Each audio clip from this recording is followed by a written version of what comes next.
5वां अध्याय कर्म वैराग्य योग श्लोक 10। ब्रह्मण्याधाय कर्माणि सिंह त्यक्त्वा करोति यः लिप्यते न स पापेन पद्मपत्रमिवंसा।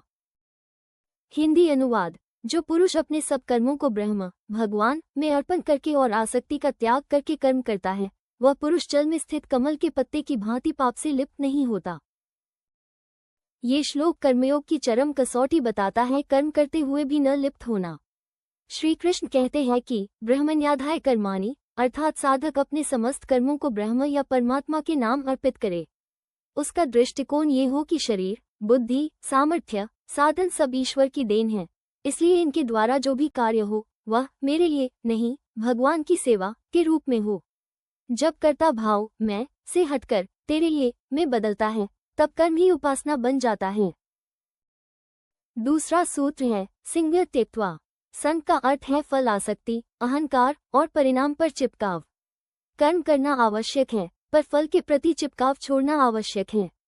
साधक ये संकल्प रखे कि सफलता असफलता, लाभ हानि, मान अपमान सब ईश्वर की इच्छा और न्याय के अधीन है।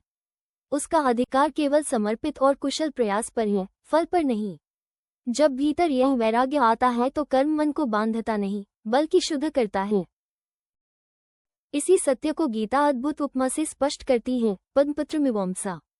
जैसे कमल का पत्ता जल में रहकर भी जल से भीगता नहीं, उसी प्रकार ऐसा योगी संसार रूपी जल में रहते असंख्य कर्म करते हुए भी पाप रूपी जल से नहीं भीगता। कारण ये कि उसका मन न तो विषयों में डूबा है न अहंकार में। वह हर कार्य में ईश्वर स्मरण, समर्पण और निष्काम भाव रखता है। व्यवहारिक अर्थ ये हुआ कि गृहस्थ, शिक्षक, व्यापारी, अधिकारी कोई भी अपना धर्म कर्म छोड़कर भागने की आवश्यकता नहीं, बल्कि वही काम करते हुए दृष्टिकोण बदला जाए। सुबह से रात तक के हर कार्य को अर्पण और निष्काम बना देंगे तो वही कर्मबंधन की जड़ काटकर मुक्ति का साधन हो जाते हैं। यही इस श्लोक का व्यवहारिक संदेश है, कर्म में रहकर भी कर्मातीत जीवन।